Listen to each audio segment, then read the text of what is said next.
rated M for mature. When you have nothing to defend, all you can do is attack.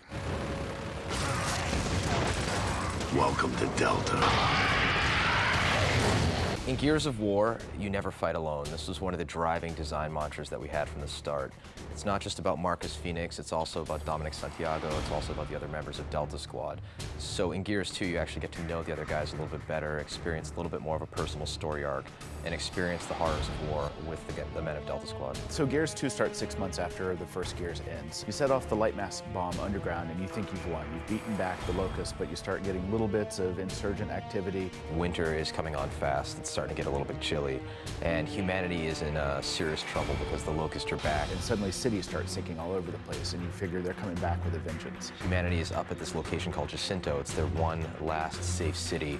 They're all coming for it, and this is your chance. And so we just do a full assault. We basically need to strike back against the Locusts and find where they live and take them out potentially once and for all. They're the true underdog in that they're not just fighting a war for land or for power or for money, they're fighting for survival. This is a fight against extinction. But when it really comes down to it, what the story we're telling is about Delta Squad. When we created the characters in Delta Squad, we kind of wanted to fill each different archetype for personality. Marcus is the kind of Caucasian anti-hero. He's had a few years, a few battles on him. It never ends.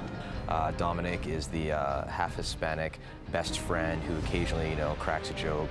If Cole used to puke on a raven, he must be tagging the walls with chute right now. Baird is the cynical, angry white man mechanic type who really, believes he should be in charge, but his attitude is ultimately limiting him from getting that job. As Dom and I will continue on foot. What? But they're gonna die otherwise. And then Cole is the charismatic African-American athlete who is a tremendously wonderful soldier, always eager to lend a hand and, has become a fan favorite. Come on, man, let's go. Marcus Phoenix is an enigma wrapped in a riddle. I'm not sure if the game made Marcus cool or Marcus made the game cool, but he's just a guy who's stuck in the situation and he wants out of it. And the best way to get him to be able to go back to his regular life, if there even is a regular life anymore, is to beat the Locusts back. Hang in there, Rook. We'll be there soon. Let's go find Carmine. Marcus is a good leader because he just knows what he's doing. He gets to the point. It's one of those people who he's a decision maker. He doesn't waffle. He's a guy who chose his family over his duty back in the day when he went out to help his father, Adam Phoenix. Dom looks up to Marcus, right? Baird's not a leader. He gets busted. He constantly gets promoted and gets busted down to private every single time for doing something stupid. And then, Gus love him to death, but he's not exactly the guy you want deciding where to go because it's always going to be into the middle of him, into the middle of him. One of the new Gears you get to meet in Gears 2 is Ty Caliso, who's a longtime friend of Marcus's. Yeah, they actually fought together in the Pendulum Wars. Ty, good to see you.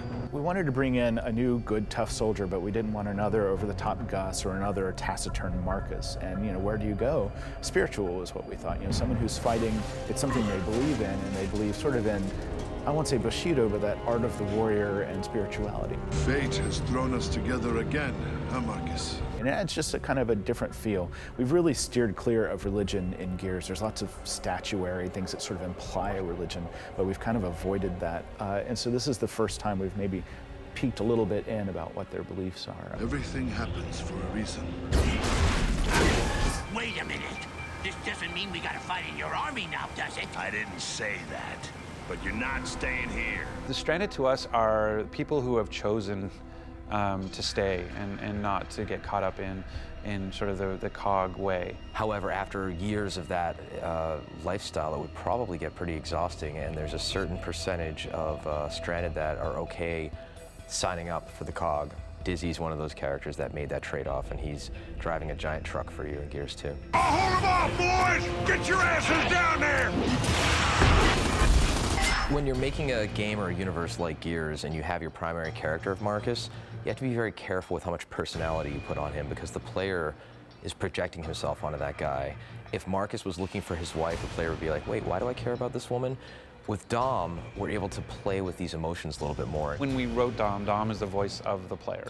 We didn't want, anytime the player would be saying, what the hell is that? Or why am I doing this? Whatever, Dom says that. He's able to call out, the pink elephant in the middle of the room. We wanted him to be more than just sort of the best friend sidekick. We want to understand, what it is that motivates him and why is he in this war. I think we're taking a lot of risks with Dom.